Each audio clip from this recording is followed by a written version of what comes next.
Hi everyone, I'm Lisa Lashes from the Lisa Lashes School of Music, and you are listening to the LLSOM Kickstart to Your Musical Journey podcast. Welcome to the Lisa Lashes School of Music podcast. I'm very excited today to announce my newest guest, Tobi Savage. Oddball Savage.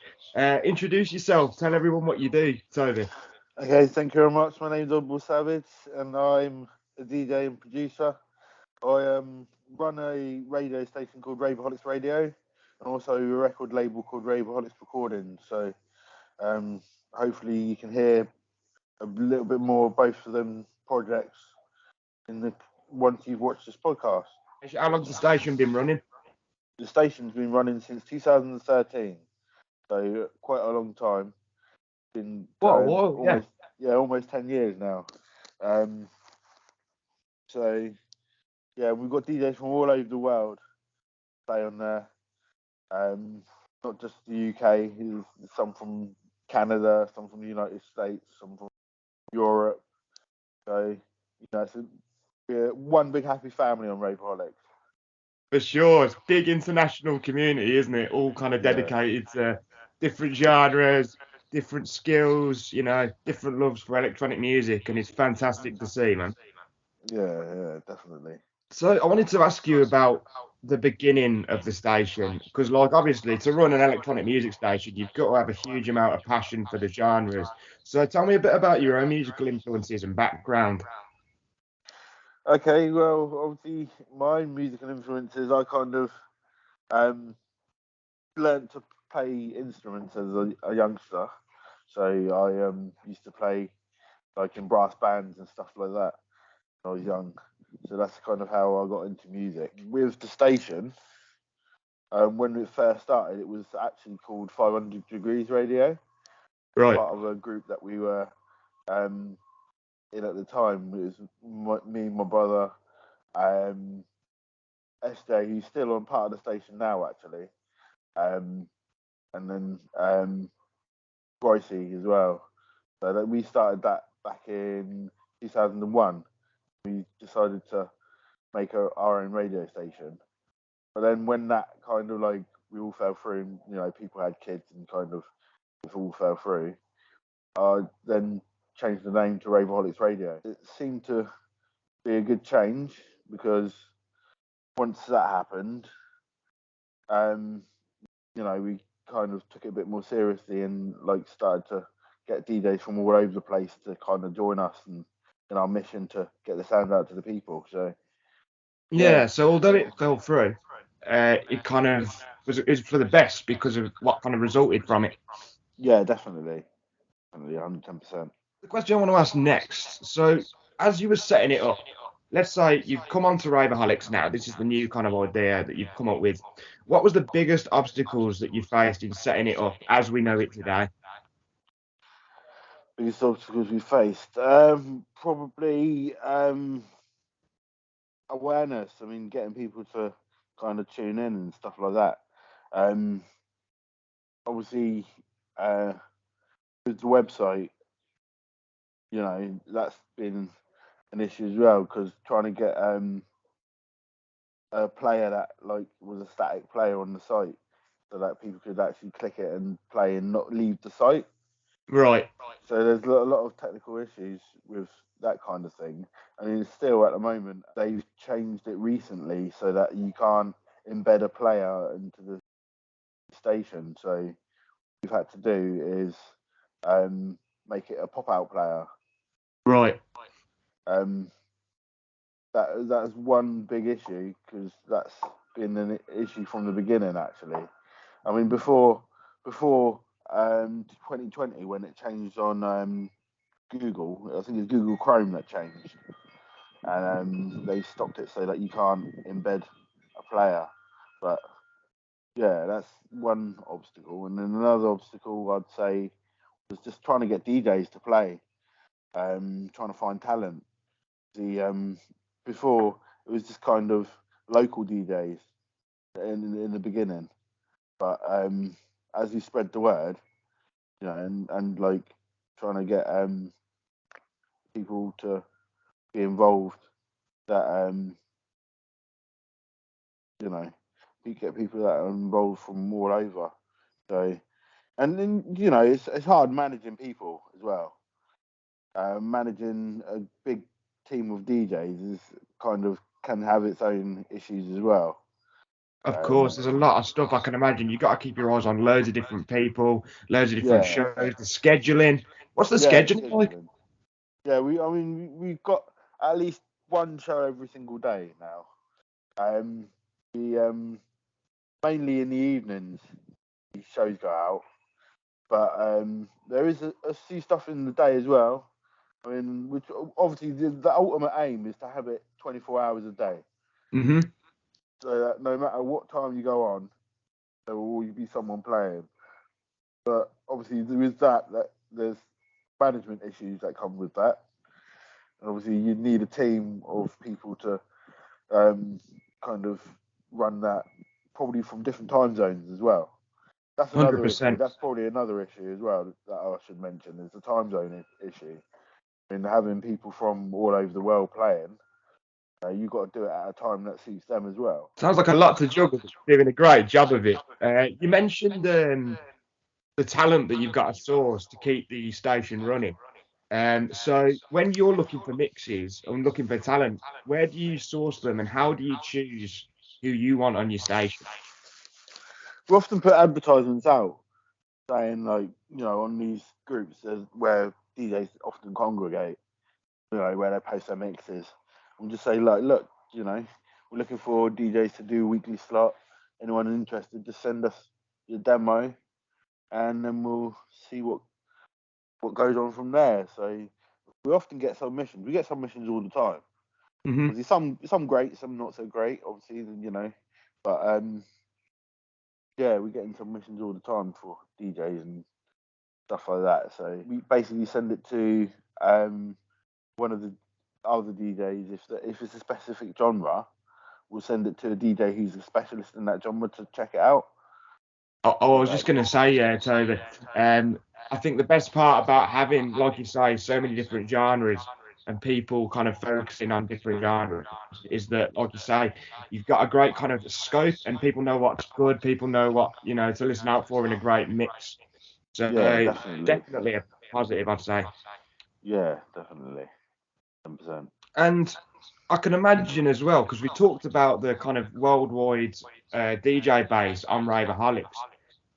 Having all of these DJs kind of congregate into one kind of station, do you think that that's opened you up through the years to different genres and ideas of what a mix is and what it can be? Definitely. I mean, like, I've, because, the music on Raverholics is quite eclectic. I mean, like, each DJ probably plays a different genre, to be honest. So it's definitely opened my eyes to other genres and other ideas with mixes and kind of ways of doing things that I probably wouldn't have known otherwise. Which is good, it's appreciation for the art form. I mean, DJing is an art form at the end of the day. It's a form of expression. So, it definitely lets people do that and lets them do it in their own way. So.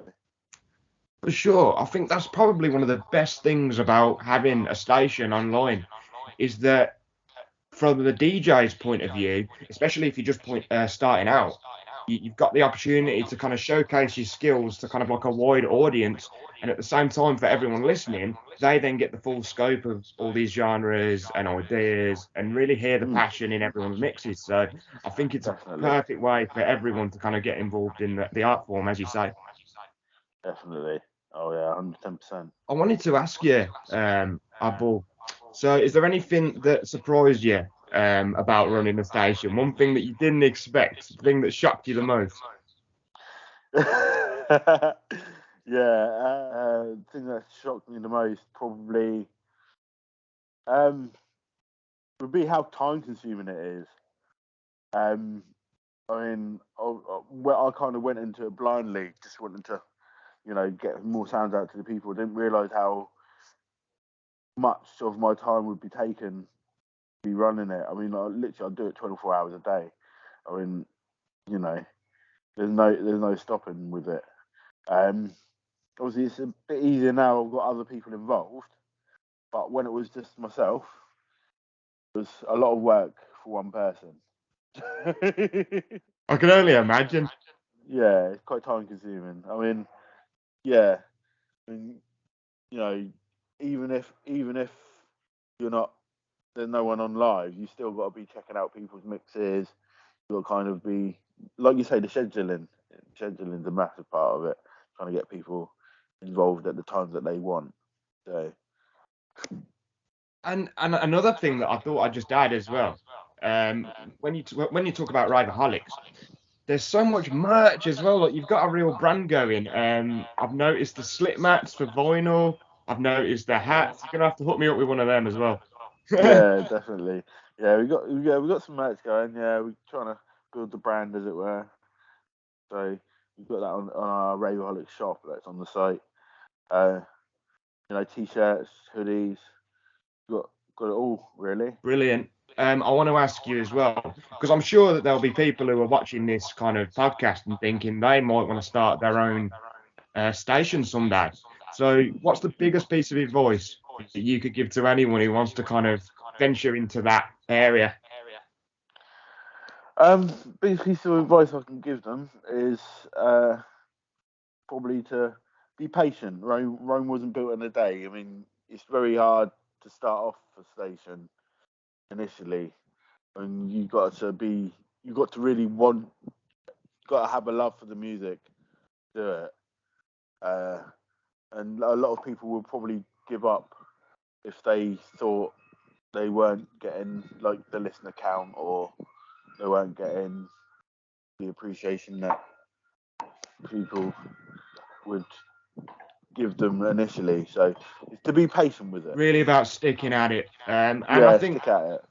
I think your station particularly is proof of that, because obviously when you talk about what it kind of came from and where it is now, big global community, got a good listener base, loads of different genres. So yeah, it's all about persistence, and I think that's a key takeaway from this. Really, if you want to do it, you really got to stick at it. Remember the love for the art and let that drive you forward. Definitely. Now, the next thing I wanted to talk about, Bud. So you obviously said yourself you're a producer. Gorilla dropped last month. I think that's a fantastic bit of dirty deep house. So congrats on that. Thank you. So what are the plans for Oddball Savage? Have you got anything in the works, or are you not allowed to say it because you want to keep it under wraps? Working on more material. I'll probably do some more collabs with My House Romance, and be doing some stuff with him. Hopefully, an artist album at some point will be in the works, but I'm not too sure when that will be.